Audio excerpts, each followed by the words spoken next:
तर नमस्कार मंडळी, श्री स्वामी समर्थ. पुन्हा एकदा आपल्या यूट्यूब चॅनलमध्ये आपल्या सर्वांचं स्वागत. तर मी आज तुमच्यासोबत शेअर करणार आहे ड्रायफ्रूट लाडूची रेसिपी. आता दिवाळी जवळ येत आहे, त्यानिमित्ताने ही रेसिपी खूप छान आहे आणि त्याचबरोबर हिवाळ्याच्या दिवसात खाण्यासाठी ड्रायफ्रूट लाडू अतिशय उत्तम असतात. तर त्यासाठी मी सर्वप्रथम काय केलं तर सगळे ड्रायफ्रूट्स काजू, बदाम, खारीक, खजूर, मनुके सगळे ड्रायफ्रूट घेतले. ह्यात तुम्ही अजून ॲड करू शकता मगजबी, पिस्ता वगैरे तुम्हाला जे ड्रायफ्रूट्स आवडतात ते तुम्ही ॲड करू शकता. तर लहान मुलांसाठी हे ड्रायफ्रूट लाडू हे अतिशय पौष्टिक, स्वादिष्ट आणि एक सुरक्षित स्नॅक्स आहे.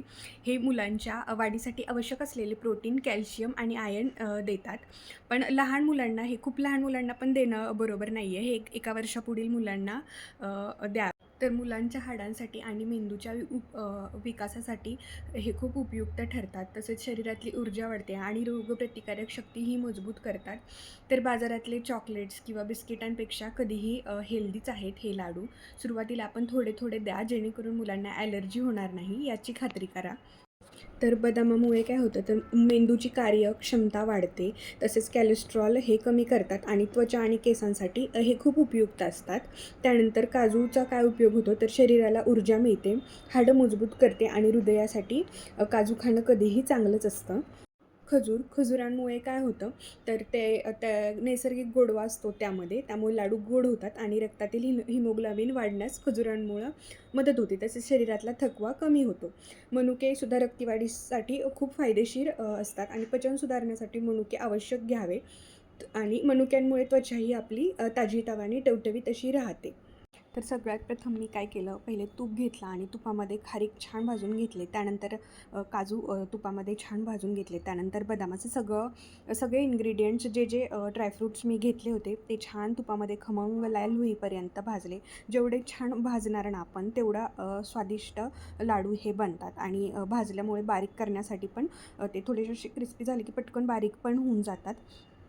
काही गोष्टी पटकन बारीक होतात, पण खारीक ह्या ज्या अशा कडक गोष्टी असतात त्या पटकन बारीक होत नाहीत. त्यासाठी त्या भाजून घेतलेल्या केव्हाही चांगल्या. आणि त्यानंतर सगळे इन्ग्रेडियंट्स छान असे तुपामध्ये भाजून घ्यायचे. तूप पण बऱ्यापैकी घालायचं, कारण लहान मुलं असे तूप खात नाहीत. तर हे अशा काही काही गोष्टीतून घालून दिलं की त्यांच्या शरीरात तुपाचं प्रमाणही व्यवस्थित पोचायला मदत होते. आणि आपण बघतो तर लहान मुलं असे कच्चे ड्रायफ्रूट खात नाहीत, खाणं टाळतात. तर त्यासाठी हे असे पदार्थ करून घातले की बरोबर मुलांच्या पोटात ड्रायफ्रूट हे पोचतात आणि ड्रायफ्रूट हे शरीरासाठी आहे ना खरंच खूप उत्तम आहेत आणि हे लाडू तर त्यापेक्षाही उत्तम, जेणेकरून मुलं ते लाडू बघून ते खातील. आणि महत्त्वाचं म्हणजे खजूर ही आहे ना ही पण थोडीशी भाजून घालावी, जेणेकरून ती थोडीशी अशी मेल्ट होते. आणि डायरेक्ट जर मिक्सरला आपण खजूर लावली तर ती पटकन बारीक होत नाही आणि मिक्सर पण लोड घेतो. त्यामुळे थोडीशी खजूरही थोडीशी तुपामध्ये गरम करून घेतली की पटकन सगळं बारीक होतं. तर त्यानंतर सगळे पदार्थ छान भाजून घेतले आणि मिक्सरला छान असे बारीक करून घेतले. थोडीशी पहिल्या ह्याच्यात थोडीशी पावडर बनवायची आणि दुसऱ्या ह्याच्यात थोडेसे मी ओबड-धोबड बनवले, जेणेकरून जरासं टेक्स्चर लाडूंचं खूप छान येईल यासाठी. लहान मुलांबरोबरच मोठ्या व्यक्तींसाठी किंवा वृद्ध व्यक्तींसाठी हे लाडू खूप पौष्टिक आहेत आणि खाण्यासाठीही योग्य आहेत. सकाळी 1 कप दूध आणि 1 कप दूध आणि त्याचबरोबर एक लाडू खाल्ला की बऱ्यापैकी प्रोटीन्स आपल्या शरीराला मिळून जातात. काही वेगळा नाश्ता करायची गरजच नाही. त्यासाठी हे लाडू तुम्ही घरी बनवा आणि नक्की ट्राय करा आणि अगदी सोपी रेसिपी आहे. तर मी लाडूंमध्ये एक्स्ट्रा शुगर किंवा गूळ हे काहीच ॲड केलं नाही. जर तुम्हाला गोड हवे असतील तर तुम्ही खजूर ॲड करा.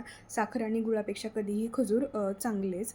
तर महत्त्वाचं म्हणजे लाडूला आहे ना मिक्स करणं खूप महत्त्वाचं असतं. आता या व्हिडिओमध्ये तुम्ही बघू शकता ते पटकन मिक्स होत नाही. खूप वेळा ते हलवावं लागतं किंवा मळून घ्यावं लागतं, तेव्हा ते एकदम एकजीव होतं आणि असं छान एकजीव करून घेतलं की लाडू पण असे छान मऊ होतात आणि असे कुठे बदाम वगैरे असे लागत नाहीत.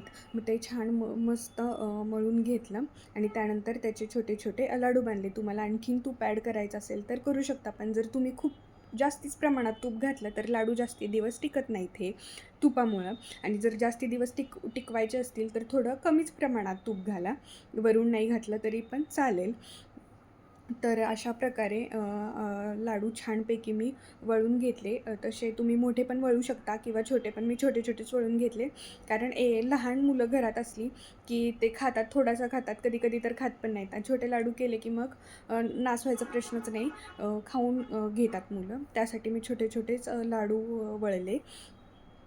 तर ही अशा प्रकारे बनवलेली लाडूची ड्रायफ्रूट लाडूची रेसिपी जर तुम्हाला आवडली असेल तर आपल्या चॅनलला लाईक, शेअर, सबस्क्राईब करायला विसरू नका. आणि तुम्ही ही घरी एकदा ही रेसिपी नक्की ट्राय करून बघा. तुम्हालाही आवडेल. तुमच्या घरात लहान मुलं असतील तर अतिशय उत्तम रेसिपी आहे आणि याचे काही साईड इफेक्ट्स वगैरे काही नाही. फक्त योग्य प्रमाणात मुलांना द्या, की खूप खाल्लं म्हणजे पूर्ण असं खूप पण प्रमाणात मुलांना देऊ नका. त्या लहान मुलं असतील ना, तर हे लाडू खूप आवडीने खातील. कारण आमचा दुर्वांश आहे ना, तो ड्रायफ्रुट्स कसलेच खात नव्हता, कसलेच. पण हे लाडू बनवल्यापासून तो रोज एक लाडू छानपैकी खातो, म्हणजे आवडतं. म्हणजे लाडू बनवले तर मुलं आवडीने खातात किंवा टिफिनमध्येही आपण एक लाडू त्यांच्या देऊ शकतो. यासाठी हे लाडू खूप उपयुक्त आहेत. आणि खूप टेस्टला पण खूप छान झाले. आमच्या घरामध्ये सगळ्यांना हे लाडू आवडले आणि सगळ्यांनी आवडीनं खाता येतात आता हे लाडू. म्हणजे आपण काहीतरी केलं आहे त्याचं सार्थक झाल्याचं आपल्याला वाटतं. जेव्हा घरातले की ह्या कुठलीही रेसिपी जर केली आणि त्याला जर खूप छान प्रतिसाद दिला, तर आपल्याला पण जरा असं छान वाटतं, की खाल्ली ना पूर्ण रेसिपी.